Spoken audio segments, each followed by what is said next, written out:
Hello， 大家好，我係潘姑娘。咁今日咧嚟同大家講下韓國中高端品牌嘅種植體燈藤。燈藤咧作為韓國最為主流嘅種植體之一，係不少人種植嘅選擇。材質上咧選用4級純鈦嘅材質，強度高啦，亦都可以輕鬆應對我哋日常嘅咀嚼。長期使用咧亦都唔會變形同埋腐蝕嘅。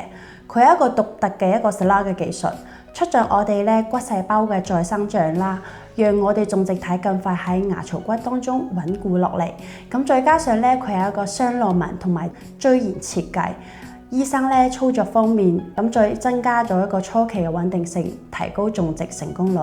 咁如果你嘅口腔條件同埋身體條件都比較好嘅話咧，咁唔理係即刻種牙定還是係半口、全口種植牙，都係一個非常好嘅應用，價比都係非常高嘅。